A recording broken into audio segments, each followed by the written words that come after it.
Thomas Green here with Ethical Marketing Service. On the episode today, we have Laine Hilton. Corey, welcome. Hey, thanks so much, Thomas. It's a pleasure to be on. I really appreciate the invite. Would you like to take a moment and tell the audience a bit about yourself and what you do?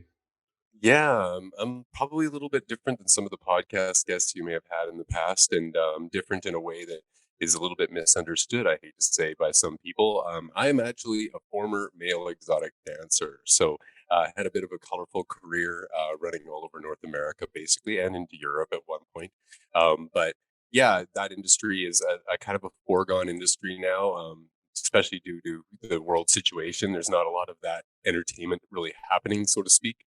But even before the pandemic came around, it was kind of one of those industries that was slowly fading off anyway. So I was just lucky enough in my own way to be involved in that industry when it was really at its heyday back in the late 80s and the early 90s, when it was just a politically incorrect era to a certain degree, I would say. But at the same time, a lot of the time, I guess you could say the perceptions that some people have of the typical male exotic dancer are probably right in a lot of cases, but I had a very different type of career. So, and it spanned for 25 years, my friend. So when I started in this industry, I was actually in Canada here. The drinking age is 19. But for myself, I was actually in the bars working at 17 years old while I was still going to high school. So, bit of a different lifestyle than a lot of people may have led. But when I look back at the whole picture, I really have minimal regrets. I really actually did have some experiences and memories and relationships that I'm really blessed to have actually had. And I don't take that for granted one bit. So I have a very, very long and colorful story. But at the same time, the main thing behind my story is a lot more learning experiences that I can pass off, especially to other men that deal with some of the struggles that I dealt with. So yeah, that's kind of it in a nutshell, really. And yeah, it just all started here in Canada many, many moons ago, and now it's at a point where I'm 52 years old in April, and I wanted that excitement back in my life of entertainment to a certain degree. Now this is just a little different entertainment, but at the same time, it's still exciting because I'm still able to be creative, which is one of my core values. So if I don't have that creativity in my life, I don't have that excitement in my life. So it's good to be back in the entertainment field, so to speak, a little bit, anyways. Even if it's on a podcast, it's still awesome. So it's just great to be able to meet new people like yourself. Well, thank you for the introduction. The reason I wanted to talk to you is because you strike me as someone who has done an awful lot of introspection, Yes. very thoughtful. Is that accurate? Yeah, very much so. I will say this. I think that sometimes it's something that, A, you have to be willing to do it. You have to want to do it, just like anything. If you want to lose weight or you want to quit smoking or whatever it is, there's certain things you want to do in life. You have to be willing. But for myself, I was just at a point in my life where I really was willing personally to do that, to take that step.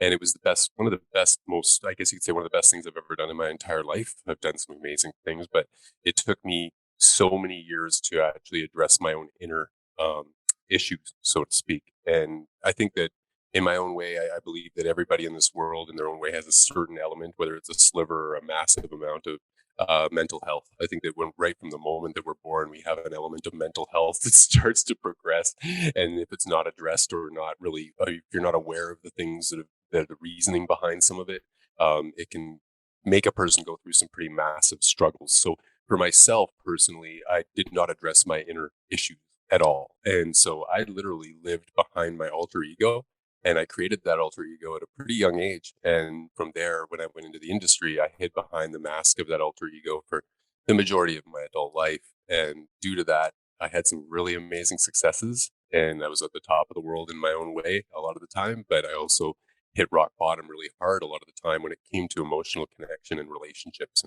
in particular. So yeah, I had some major struggles with that stuff. And that's relative to so many people in the world. It was just for me, it was just through a different lens is all. And so now it's the introspection side has allowed me not only to focus on where I'm at personally now and the reason why I am, but also it allows me to really be able to relate to where where a lot of other people's struggles are. And so that I can really understand where their head is. Sometimes I can't necessarily, maybe agree with their perspective on certain things, just like anybody. But at the same time, I can definitely respect their perspectives now a lot more than I could before because I'm not just seeing it through one set of eyes anymore. So that's part of the joy of this whole process. And what I really get the gratification out of it now is actually helping out other authors and just other people in general who want to address their own authenticity if they're willing to, and to really kind of crunch down that and find the best versions of themselves in their own way. So that's just my avenue as a I guess you could say an author and a coach, where that's just my way of doing it. I mean, I know there's a lot of people that are in the industry of coaching or speaking that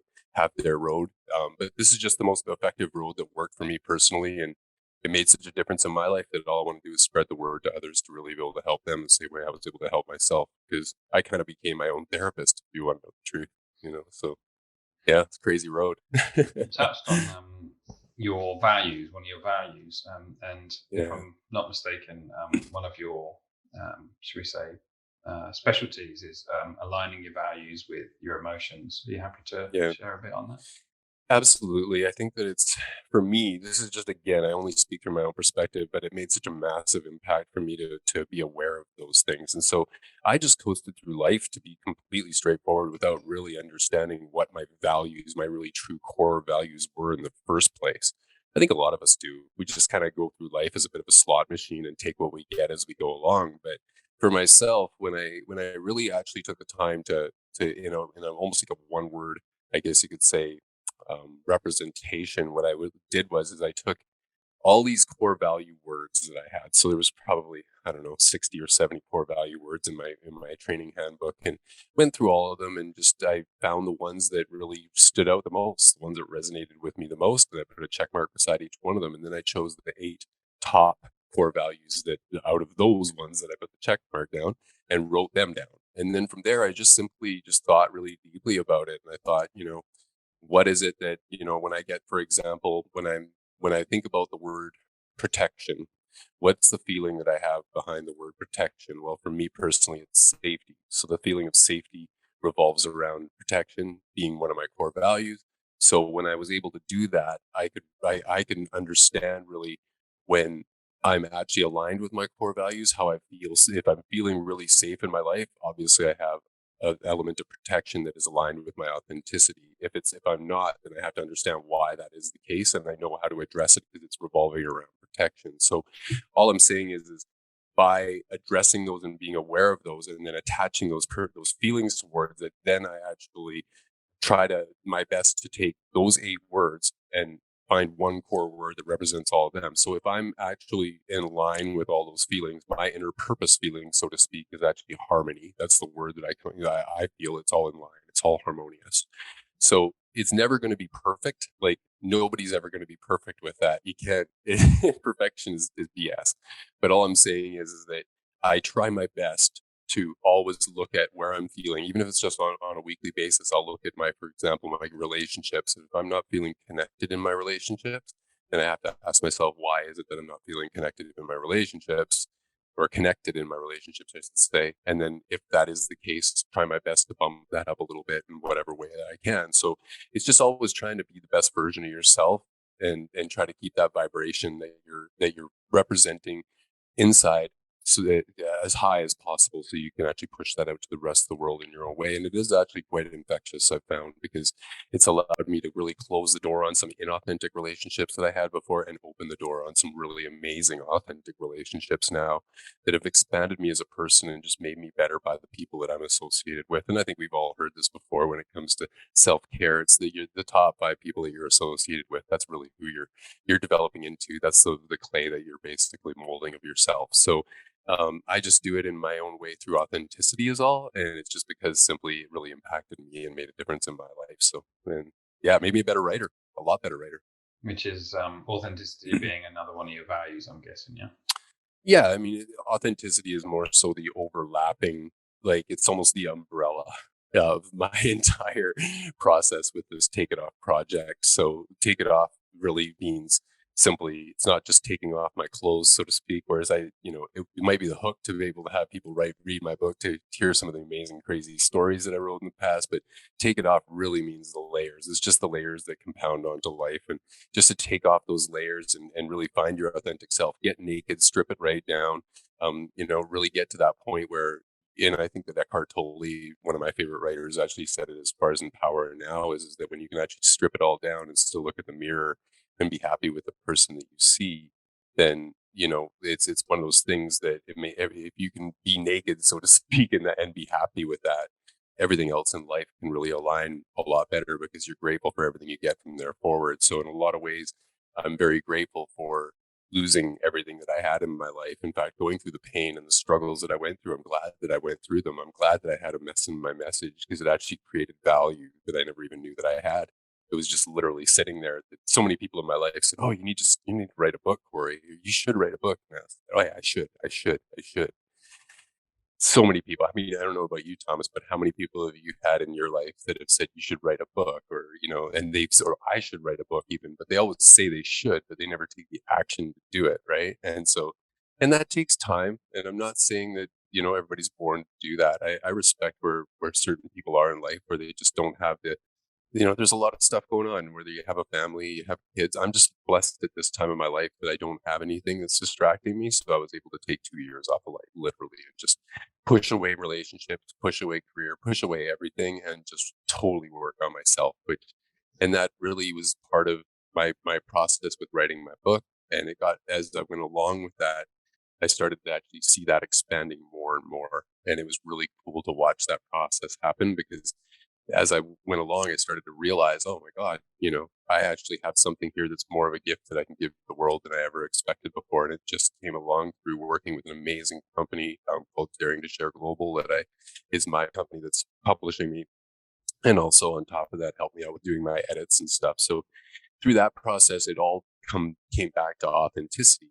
And instead of, like, as an example, like when I first wrote my book, I might have said something like, I felt like this, or I was feeling this, and I was using the word feel all the time. Well, I replaced the word feel in my book quite often when I went back and rewrote it, because I actually, instead of said feel, I would actually use words that represented my core values and the feelings that went behind that. So I was painting more of a picture as a writer instead of just saying, I felt like this. So it's just kind of it makes you a far more deep writer and allow you to really paint that picture that the audience really wants to be brought into. And so for myself, trying to paint a picture of being a male exotic dancer, again, we come back to stereotypes. We come back to what a person obviously perceives as that. But my life was so much different. It wasn't some Magic Mike Hollywood story. It was something that really, as I said, started off young, but I worked in Canada and I worked in the US. And I had some just like stuff that happened that most people could never even imagine. And I was in such a crazy freebird mode that a lot of people wanted to not necessarily didn't want to go and do that career per se, but they might have wanted to know what it was like, whether it's a female or a male. And that's literally what I do through my entire book is I just take them for the journey through the 25 years until I hit 43 when I finally retired. And it all kind of oddly enough ties back together. And it's just a really cool project. It's something that I never dreamed I would do in my life, really, but I'm really proud of it all overall. Congratulations. It's not easy to be proud of something that you've done, so it's worth touching on. But just coming back to your values exercise, just for a second, how much do you think that, in terms of how much you'd encourage other people to do that, how influential has it been for you to actually go through your values and determine what's important to you? Absolutely massive. Because what it did was it not only made me, I guess you could say, more real and comfortable in my own skin, because now that I've attached those and really take those into consideration, other people know what they're getting when they're looking me in the eye. They know the person that they're seeing. You're not getting one person today and one person tomorrow because I'm trying to sell something that I'm not. I'm now serving and I'm actually being real and me. So that's one aspect of it.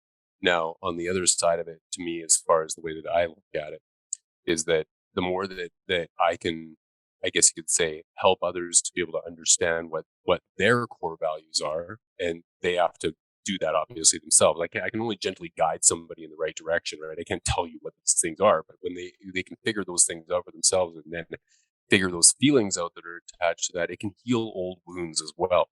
Here's a great example.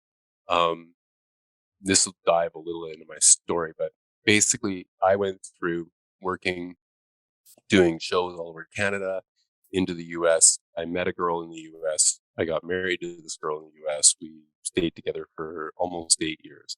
We had this really insane relationship of sex, drugs, and rock and roll, a lot of fun, very codependent in a lot of ways. We did a lot of the things the right way, but we did a lot of things the wrong way, right? So, but we were just flying by the seat of our pants, not addressing any of this stuff, just rolling and having a good time. Now, when I actually was able to align with my authenticity, I was able to actually speak to my ex-wife after being, I guess you could say, detached completely for 15 years since we divorced. And when we were detached and I was not being my authentic self, I was pushing off the blame on her. So I was turning around, instead of using my thumb, I was saying, it's all your fault. You're the one that screwed around on me. I was faithful to you for my entire time that I was married to you. I was out there having fun with all these other girls, but I never did anything with any of them the whole time. How dare you be the one that cheated on me? I just pointed the finger at her and didn't really take any responsibility or accountability for that in any way at all, and just continued to say, poor me, being a victim about it. And when I finally started using the thumb and saying, maybe it was just maybe a little bit of myself that started to actually stray from the person that I was when she married me in the first place. And maybe I was just, when I really started to look at, okay, as I mentioned, creativity, for example, is one of the biggest things that excites me, keeps me alive. If I'm not being creative, I'm not living, I'm dying inside. So when I started to lose my creativity and I got out of the industry for a little while and I wasn't a dancer and I went into another industry, I changed, and I changed not in the best of ways. And so she started to literally fall out of love with that person because I was the one changing, not even realizing that I was changing and not even accepting that I was changing. And so in the end, yes, she might have taken the action, but I literally pushed her towards that in a lot of ways. So I'm at least 50% accountable for that now. And it feels really good to be that way.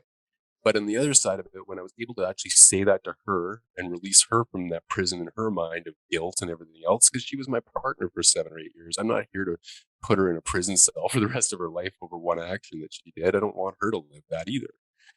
So took a layer off of me of just feeling like, okay, it was actually in a lot of ways liberating to just get that out, or maybe even get out a couple skeletons in my closet that I held in there for a long time.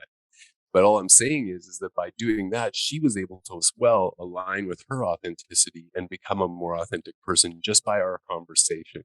So in her own way, I was able to impact her by just doing what I did, like literally leading by example and following my own training. And I gave her the exact same option and she rolled with it. And so I'm proud of her for doing that. She's one of my biggest fans now.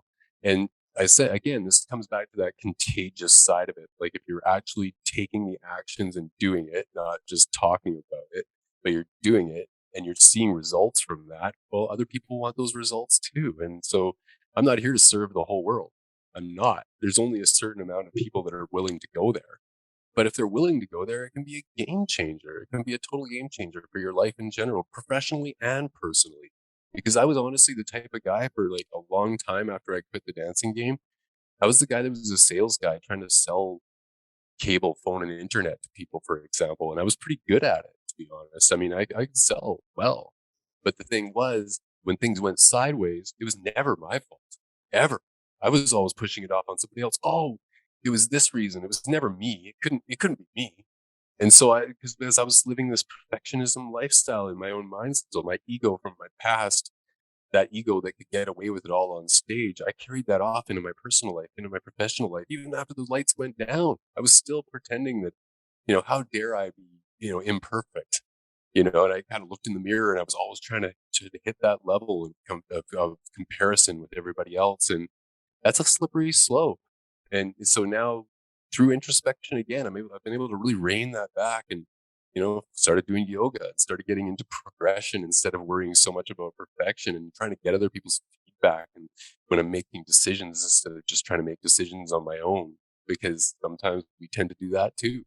Not want, even if you're disagreeing with somebody, it's always a good idea to really have their perspective on things too, right? So that's just something that I was able to address through this whole process. And again, it's not perfection and I'm still learning just like anybody else is. But at the same time, anything that I can pass along as a good coach to be able to help somebody else out to be able to do what I'm doing right now, I'm happy to do because it's just changed my life. And I'm not sitting here saying that I'm a multimillionaire over it or, I'm in some status role. I've been in higher status positions before, but I'm really honestly happier now as a single guy with my dog doing what I'm doing. I'm happier now than I've been in a long time because I'm really just me. and it makes a massive difference. So yeah, that's the message I want to pass along to guys, because I had a skewed definition of what man enough was all about in the first place. And I tried to play the role of the hunter gatherer, or the guy that didn't cry, or the guy that didn't express his emotions, and that didn't really get me that far. Really didn't. In the end, I just burst and would end up saying things that I didn't want to say. So one of the biggest things I say in my book is let the dam break before you dam break. Don't, hold all those emotions in forever, because it never turns out good. And in the end, like I said, whether it's a slow moving emotional freight train or if it's a fast one that hits you right away, it's really kind of sometimes a good idea to take that break and just take a step back and breathe a little bit and ask yourself why you're feeling the way that you are. Because a lot of the time, it's not necessarily the person that you're talking to or the event that's happening. A lot of the time, it's just built up inside of you, and you're saying something for other reasons, right? So, yeah, that's part of that emotional connection. When it comes with authenticity in the first place, is really reining that in and being emotionally intelligent, right? So, Well, touching on authenticity, and also that moment you referred to when some, you said something that you didn't want to say. One of the things I had a question mhm, around regarding authenticity is like I would see a positive, let's say, impact of authenticity might be, let's say you want to give someone a hug, mhm, um, a perfectly innocent hug, but you don't do it because you're not being authentic. You're worried about mhm. rejection or whatever. That would Sure. be a positive example. But a negative example, let's say you're in a bad mood and you feel like Yep. you want to have a go at someone, Mhm, like it's authentic to have a go at them, but it's mhm. not necessarily positive. So have you got any thoughts Right. around those examples? Yeah. I mean, look, I'm a guy that was a former bouncer in nightclubs too. So I dealt with a lot of that stuff where you're dealing with drunk people and everything else. And you really have to rein in those emotions. Sometimes you could be in a fight every night. So I was that guy when I was in my early 20s. But I think that my feelings towards it actually just now, this comes back to my own perspective again, Thomas. It's just from my own lifestyle. But I'll shed a little light on my family background. So my parents who raised me, I was actually raised by my grandparents. So who I call my father was actually my grandfather, and grandmother was my mother. And so with that being said, my grandfather was somebody I really, really looked up to. I like a lot of kids with their dad, they really want to, they look up to their father, right? And so Mm. for me, I put him in my own head, I put him on a pedestal. I felt like he was Superman to me. But at the same time, he only had the tools that he had. He had mistakes in his past that we just got passed along from generation to generation. So what I'm saying is his problem was emotional disconnection and bottling everything up. That was literally his problem, because he was born in the Depression. His mother committed suicide. He was put into at a very early age, drafted to go to war in World War II. He was in the Navy. He was like turned into a robot pretty much. And then so that emotional disconnection passed along through all my family members. So where I'm kind of going with this is that when it comes to situations like you're saying, when you've got to make a positive or negative thought on authenticity, it's to me, it's not even so much whether it's positive or negative. It's just being real and assessing the situation and doing the best for all parties involved.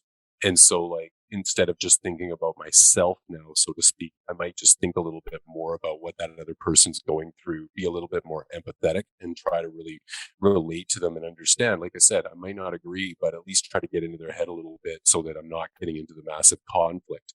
I always found that when my father would get into conflict, it was always something that was not intentional. He just allowed it to build and build and build. And then suddenly it would get to a point where something would just trigger him. It would be just one little trigger, and all of a sudden, blah, he'd vomit all this stuff out of his mouth that was not authentic in any way. And then he'd have to rein it back in later on when he felt really guilty about it and say he was sorry for it. And it didn't happen every week.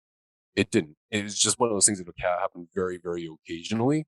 But because he wouldn't let it out, he would not let those emotions out. So to me, again, it's not the thing of positive or negative. It's just if you're really truly being you, there's going to be people that you're not going to gel with anymore, that maybe you were selling a different version of yourself with. And then there's going to be people that are going to see your greatness now, that aren't normalizing you, that haven't been in your life before. I have a lot of people that have normalized me as the male exotic dancer, and that's all they really have seen me as. Family, friends, they don't see what maybe you see, or they don't see what the person that I just met sees. And so when I introduce myself as who I am now, I have a lot of these new people that are coming into my life going, my God, you're doing something amazing here.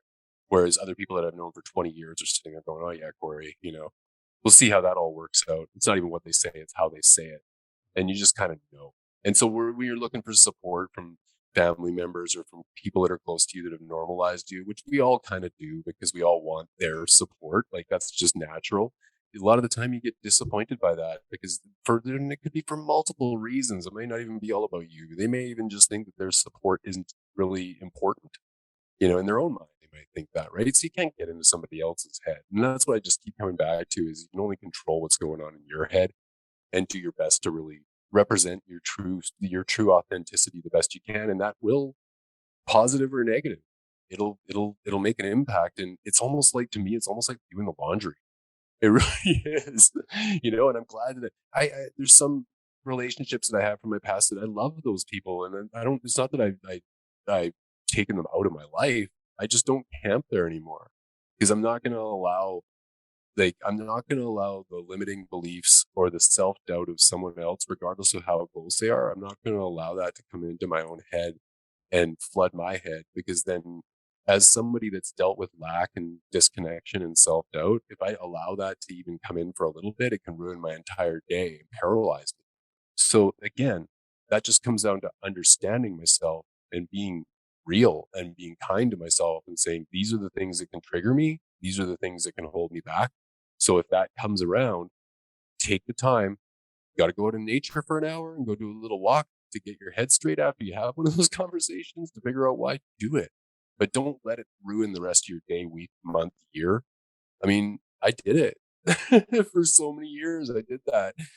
Trying to do it all on my own. And, I mean, I'll be honest, Thomas, when I went through my divorce, I went on a 7-year Forrest Gump walk trying to figure out why things happened the way that they did, and trying to be Mr. Fix It and pushing it all off, so much of the blame that I pushed off on other people, but also just sitting there going, well, what did I do wrong? Why me? Poor me.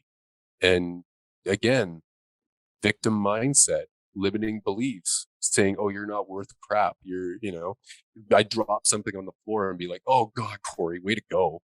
And not really just flowing the way that I should have. And I really just believe, and I know it's a little hippy dippy, but I really do believe in just really trying to keep your vibration high and being aware of when it's low.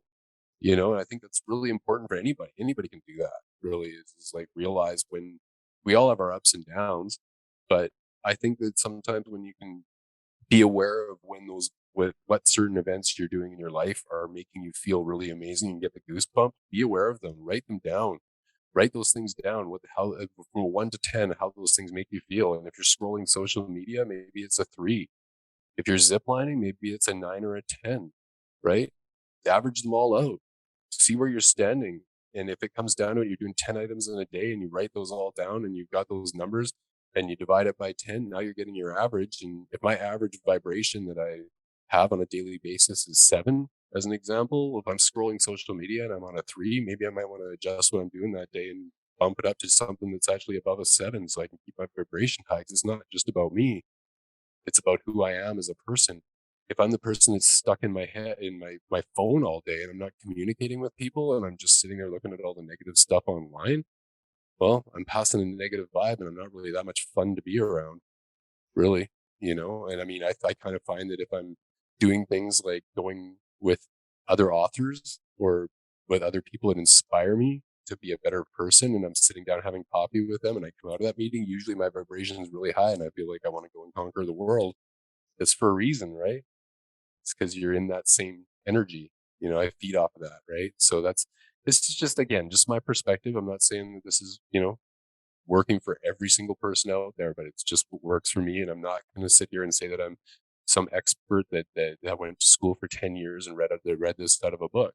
But I will say that I would rather, if I was in a position where I was a guy that was struggling with lack, unworthiness, that sort of stuff, I could learn from somebody out of a book, but I would rather, in my opinion, find somebody that's walked the actual walk and they've had the experience, because 5 of those letters in experience are an expert. And so I want to really talk to the person that walked the walk, has went right through that exact same thing as I have. And did I do it perfectly? No. But that's the thing that I find that I really did something with this book that was special, was that I exposed my vulnerability to the world, like literally everything, and went full on vulnerable. And I don't know about you, but when somebody's vulnerable with me and they're telling me their truth, I'm more open to be vulnerable with them. So that's where I find that being an authenticity coach is really gratifying, because I've gone ahead and said, okay, here's your work for today. This is a video that you can follow. Here's your workbook. Refer to chapter 1 in my book. Look at the difference that the problems that I had with the struggle between truth and perspective. And that was at 5 years old. Maybe go back to a time in your life when you struggled between truth and perspective, and maybe it developed a fear of some sort, or maybe it developed something inside of you that went into your adulthood, like me, which ended up being, truthfully, it was a fear of heights that I developed from lack of truth and struggling with my perspective. All I ask is somebody to try to relate, try to reflect on their own life and do the same sort of thing, and just write it down and just try to find that thing. Because I can honestly say that before I started this writing process, before I started this book, I had subconscious blocks that I could not get over, that I was trying to figure out why they were there, and I could not figure them out until I finished my book. But when I went through all this, I figured them out. I figured out why they were there, and it literally released so much inside of me. And it really came back to just words, believe it or not, and perspective. And again, we come back to that whole support thing with family. All it takes, really, doesn't necessarily have to be physical abuse or anything like that. It can just be a little T trauma. Maybe somebody like your mother turning around, for example, and saying, "Hey, you're a follower, you're not a leader," at like 7 years old. That can impact a kid and make them think, "Oh, maybe I am a follower and not a leader." And it really did kind of pop into my head for many, many moons. But I came to realize through this whole process that she wasn't intentionally trying to make me feel that way. The problem was is she was actually speaking about herself. She wasn't speaking to me. She was actually speaking about her own self-doubt, her own limiting beliefs, and she passed it along to me. It wasn't that she didn't love me. She's just doing the best with the tools that she had, right? So I come back to finding that authenticity. It's not, it can be really at times, like if you're really trying to align with that, you can say it in a way that you don't have to be negative. You can say it, be real, and still be positive about it. So when I refer to people in my life that came into my house that affected my life in some way, and I'm not just talking about my physical house, I'm talking about the house between my ears. When I had people do that, I realized that they weren't intentionally doing that. So I called them in my book the bad apples of good intent. And I actually came to realize that at a lot of times in my own life, I was a bad apple of good intent too. Right. So it's just, again, it's just based off this whole story. And as crazy as it all sounds, I'm really, really happy that I went through the pain. Really happy that I went through the struggle. And if I didn't, it wouldn't be the same. And I think that's really what it comes down to for a lot of people, is that we all go through stuff in life, but at the same time, we also don't really sometimes recognize the value that we're holding. And it doesn't matter who you are. You could be a garbage truck driver for all your life. You have stories, you have things that affected you and made you who you are. And somebody else in this world can benefit off of that. It's a big old world out there. So that's where I think I have a good thing going here, but it's really gratifying. Definitely sounds like it anyway. Yeah. I'm very interested to get your take on discipline, because Yeah, sure. I don't know, of what I've heard around discipline, at least in the online world anyway, takes a very perhaps tough emotionless maybe point of view. So what's your take on discipline, and how's it helped you? That one is I love that question, actually, because I look at it from a couple different angles. For me, discipline started off as uh, it was almost like a way to find acceptance. It was a derivative of acceptance for me. Now, for me, it was more so when I was in my early 20s. I was a kid that was mediocre, I guess, when I was in school. Never wanted to be mediocre. Part of the reason why I ended up working in a bar at 17 years old. But I ended up at 23 becoming a bodybuilder, and I really surrounded myself with some of the best in the business. I was fortunate enough to meet some of the biggest pros in the bodybuilding arena, and I trained at a gym that was hardcore bodybuilding. And so they go to a level of discipline that is above the norm. And so what I mean by that is there's only 1% of the world actually that will take the time to go through an entire bulking phase, an entire diet phase, get up on a stage and actually do a full bodybuilding show. And it takes a lot.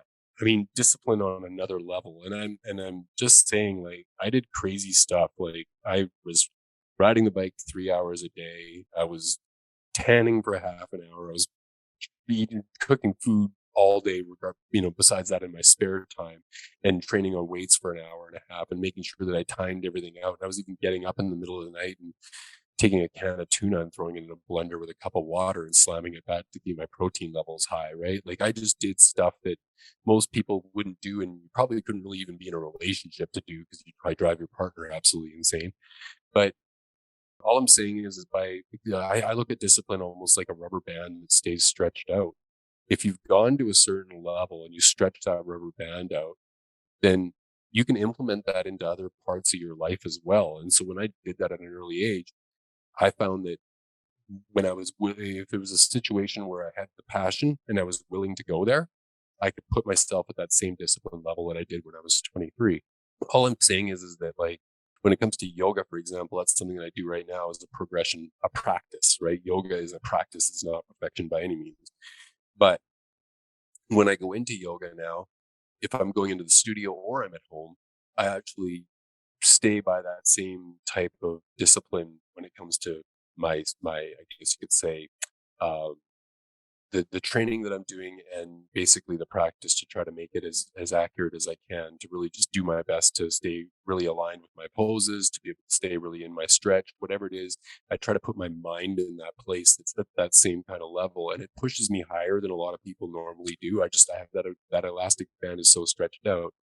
That discipline allowed me to build my body to a point where I was able to sustain a long dance career with just focusing on my exterior and do an industry that most people wouldn't even dream of doing. So I looked at it like that. It's like the key to really anything, because when it comes down to it, it is really just taking your mind and tricking it to do the things that your body doesn't want to do. So if I don't want to get up at 6 o'clock in the morning to go for a run, well, sometimes if I want to hit that goal, I'm going to get up at 6 o'clock in the morning to get a run. So it's setting the goal, going for it and doing it. But the key to me with discipline now is making it more of a standard than just a goal. So it's like the goal used to be, oh, I want to be on the stage to be a bodybuilder. But now if I'm taking those things that I did in my bodybuilding life and I'm still implementing it into my life, such as maybe it's I have my breakfast is egg whites, oatmeal, and toast. Maybe I'm sticking to that same structure that I used back then and still implementing some of those things in my life now and making it a standard, right? So I'm living my life more aligned physically, mentally, and spiritually now. And I'm using that discipline that I learned from back then in all aspects. So it's not just a goal. Can you tell me about what your goals are at the moment, Corey? Well, right now, I think that, since I just hit the Amazon bestseller list with my book in the last couple of weeks, and that went amazing, and I'm really happy to hit that goal, so to speak. That really is just the launch pad. So what I'm actually doing, I'm in the process of working with my publishing company uh, to get basically to the point where I'm actually starting to train people right now. So I'm basically doing exactly what I was trained on for my writing. I'm training other authors within my organization to be better, but at the same time, what I'm using that authenticity training and bringing it into my own personal training that I'm promoting on my website as well, package dealing it with my book, because it works literally in conjunction with my book.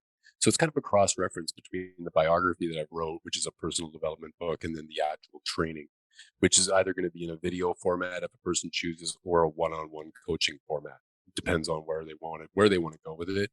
And so I'm just really at that point where I'm trying to expand into that market. And then I'm going to also be starting my own podcast here within the next month or so. And I have a podcast host as well. So I'm just kind of diving into a few different arenas right now, and really enjoying learning and growing in all of this, because again, I don't know everything right now, but I know enough to really make a difference in people's lives already. So I'm just trying to do the best I can with the tools that I have, just like anybody else. And but I really am finding that, like I said, um, being really, really open to being my true self and being that vulnerable has really, especially when other people have read my book, they're kind of like, my God, like it hit me so hard in so many areas that I could relate to, that they really want to learn more themselves, which is really cool. And that's just off of just reading a story, right? So I just want to start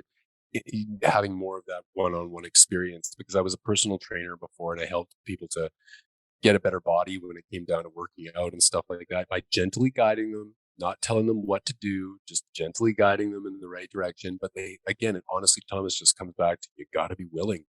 You got to be willing, and and so when I find people that are, not necessarily, like, I'm not saying that, everybody that I'm doing training for has to have a mess in their life to get it straightened out or anything like that. I'm not even trying to say that I can straighten somebody's life out, but when a person wants to address those things themselves, and there's an element, it's almost, there's a certain therapy element to it. There really is. All you're doing is you're just opening up and going, okay, well, this is where I'm lacking. This is what I can work on. And this guy's going to really kind of show me where he was doing that. And I want to relate to that and do that work myself. So it's just a matter of, like I said, just showing people the ropes. And then from there, they take it and they roll with it themselves. And it's something that I just felt really, really passionate about when I went through the writing process. So yeah, it just made a massive difference for me, and now that I truly feel, whether any direction that I'm going in now, um, I can make a far bigger impact, a far bigger impact than just trying to sell somebody. And I will admit this, I will fully admit this.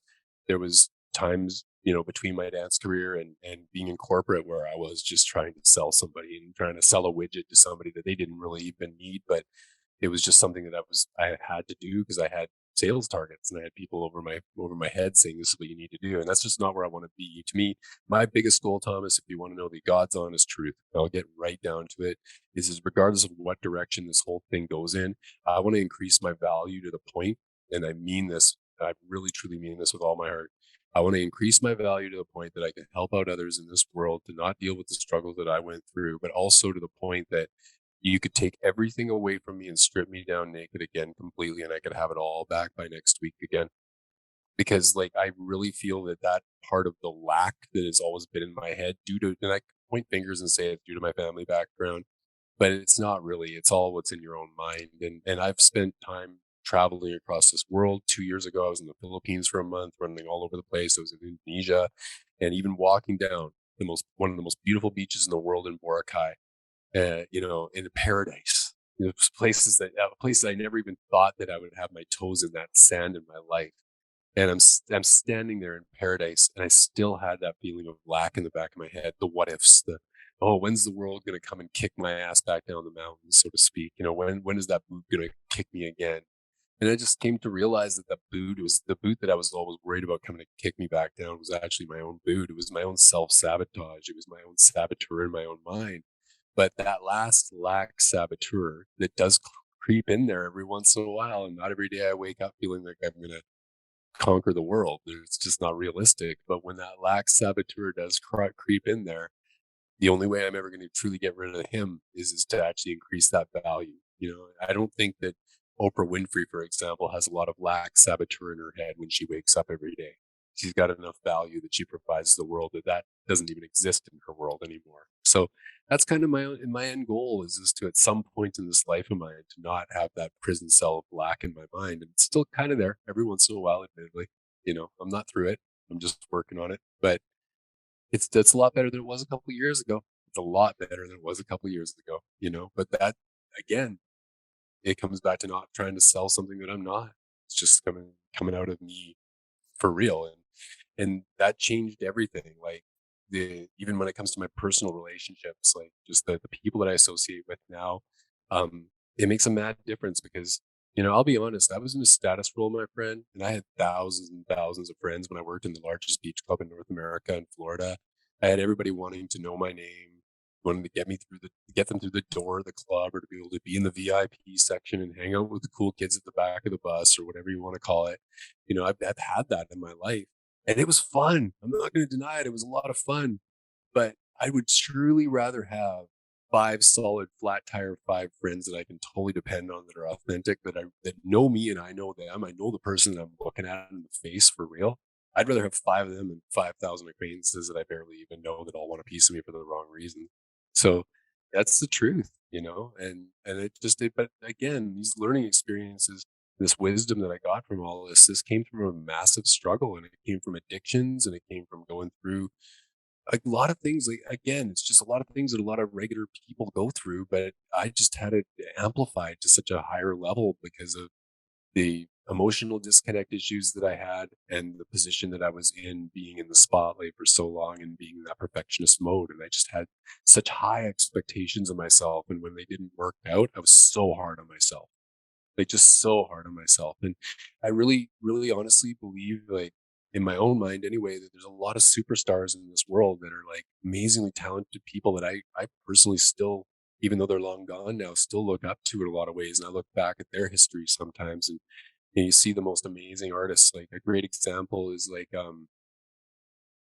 I always look back. I'm an older guy now, and this is going to date me a little bit, but I always look back at like Michael Hutchins from INXS, for example, and I see his lifestyle, and like, he was one of the best entertainers on the planet, and at the time, like, he was like, everybody and their dog wanted a piece of him, right? But at the same time, although you might think that that person had everything going on the right way in their head, and they had everything you'd ever want to have, right? Like, he ended up in a hotel room by himself, calling his friends, just looking for somebody to talk to in the middle of the night, and ended up committing suicide, right? Or so they say.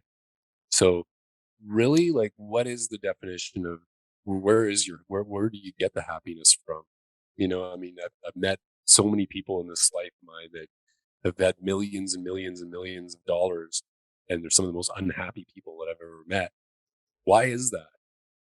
And then I've gone over to the Philippines and walked into the jungle, and literally been buying little cocoa pucks, little they made out of the jungle. These folks that were literally in the jungle making cocoa and crushing it down and selling it right by a t-shirt stand, and with no teeth, and their kids running around in the back, and they're just making chicken skewers and selling little bottles of gasoline, and they're living a basic, simple life, and they were happy as could be.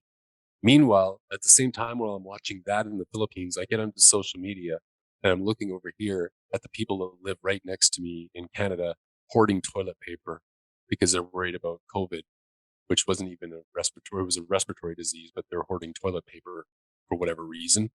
And the whole thing, I'm sitting there going, this all just doesn't even really make sense, because we're living in this spoiled society over here, trying to make sure we have enough toilet paper. Meanwhile, I'm looking over at these people living in the jungle, like using a leaf for what they're worried about over here, and it's like, who's happier?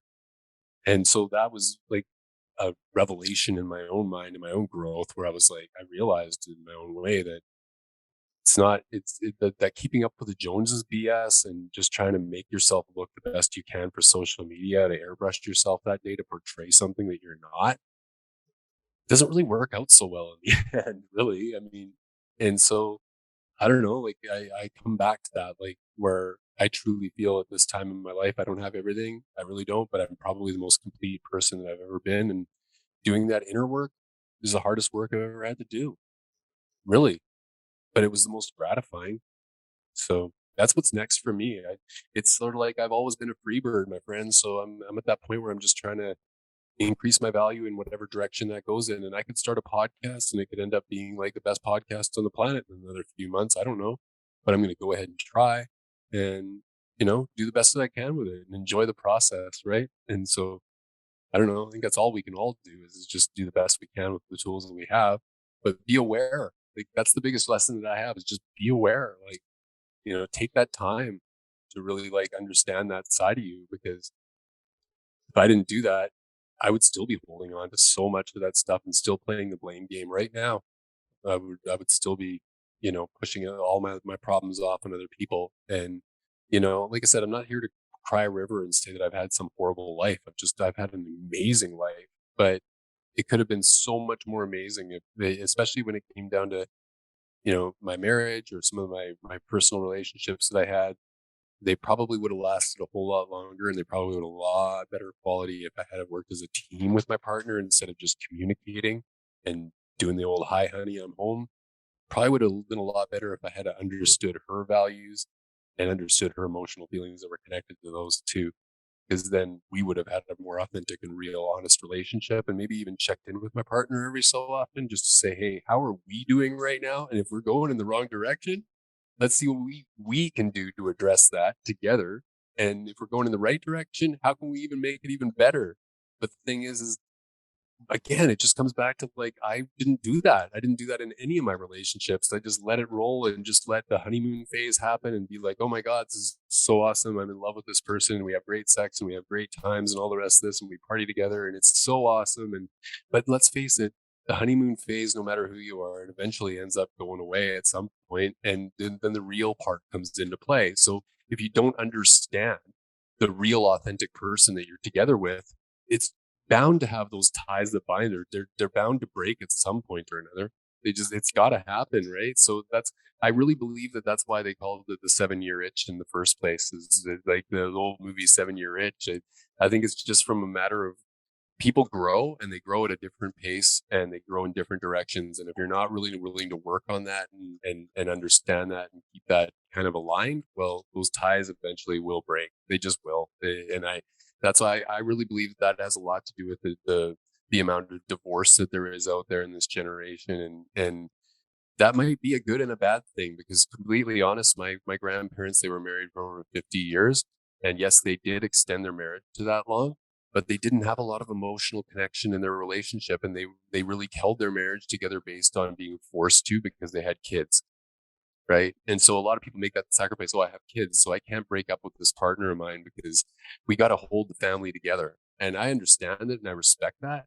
But I don't know, I think depending on the situation, that could be a good or a bad thing. And for my folks, they weren't really there was not a lot of love yous or honeys or sweeties or any of that stuff in our house. We didn't have that type of stuff. So what did that do to all of us as kids? Right? It changed our perspective. It closed a door for a lot of us, and that's what it shows in positive and negative ways with my family members. So again, just coming back to your question, I know you asked it a while ago, but when it comes to that authenticity thing, right? It's like, it's a crapshoot. It's going to be a positive or a negative thing, but at the same time, it's never a bad thing in my eyes if you're just being you. You know, that's just the way I see it. So, but yeah, I like the way you see it, and I appreciate the authenticity today. yeah, If someone wants to learn from you, where can they find you, Corey? yeah. Thanks, Thomas. Like, find me at takeitoff.ca. And what I will do as well, I'm sorry, I'm just actually, I was gonna, what I was gonna do is I was gonna make a code for your audience members. So for your audience members in particular, what I will do is I'll add a code onto my website if they're open to having a look at my book and having an interesting ride and read for 100,000 words and 316 pages. They can basically purchase my book at takeitoff.ca, and if they put in the code Harmony, HARMONY in small letters, they'll get a discounted rate just for being a follower of your podcast. So I'll do that. And also, they'll get a discounted rate on any of my courses, being the video courses, or for that matter, even the one-on-one training. So yeah, it's an option to be able to contact me, and you can chat with me as well. My chat actually does go to me, so you can use that chat as well. And I can be found on social media on Instagram at Corey, Corey Hilton. So Hilton, like the hotel. And then I'm just on Facebook as well at Corey Hilton as well. So, yeah, and that's my social media handles. And as I said, I'm just trying to really get people to have a look at the website, because it's not necessarily, again, going to be for everyone. But if you're trying to be a better version of yourself and trying to follow the same path regardless of your past, you're just trying to find your own authenticity, I'm somebody that can really help guide you that way. And not here to solve the whole world, as I said, but at the same time, if it's something that you really want to work on, that I found that has really helped me to be just a far better person overall, and a far more happy person with the person that I look at in the mirror now. And yeah, everybody has their way of figuring that out, right? And I mean, I'm not going to sit here and say I'm a motivational speaker. I'm not going to pump a bunch of BS up there. I'm not trying to get everybody rah, rah, rah. I'm just trying to say that, there's certain guidelines that you can do, and there's certain practices, and it's a 12-week program of literal practices every week of just self-reflection. And by doing that for me, like I said, it made me so much better. And that's the impact I really want to make on, especially for guys, men over 30 that have that issue with, because we as guys, like, I'm just going to say this, like, I think as guys, like, we put so much pressure on ourselves and don't allow emotion to come into play. And I don't know, like, I really feel like that there's a reason why 3 or 4 suicides right now in Canada are men, and as a statistic, you can't skew those numbers as realistic, and I think that it has a lot to do with the pandemic and not being able to be the hunter-gatherer maybe, and being disappointed and not being able to do what you need to do at times, so to speak. But I really kind of feel like, again, let the dam break before you damn break. Like, just if you got to cry it out, cry it out. There's nothing wrong with that. Like, it's power to be able to actually express emotion, where it's been looked down upon by so many stereotypically in society as a weakness, and it's not a weakness at all, right? So, and again, I refer to that as far as vulnerability in my book a lot, where I shed a lot of tears. I really did, but I'm glad that I did, because if I didn't, I don't even want to know what would have happened, to be honest. So I was at a point where I lost everything in my life. I lost every materialistic thing that I had at one point at 38 years old, and had to start from scratch. And um, did I do it all the right way to recover from that? No. I took a lot longer than I should have, but at the same time, in the end, I figured it out. And I'm just trying to help other people to avoid having to take that long walk as well, and learn it the hard way. I'd rather help other guys out to learn it the easy way, so to speak. It's never easy, but I'm just saying a lot easier than what I went through. So yeah, Well, I thank can. you for being a great guest today and doing all the good work that you have. And Yeah. Corey, thank you very much. Thank you, Thomas. It's been an absolute pleasure, and like I said, happy to be on here and share my story. And I've only shed a little bit of light on the actual story. I wanted to leave that for the readers, but if you get a chance, check out the book. It's entertaining, educational, and inspiring in its own way. So yeah, thanks so much.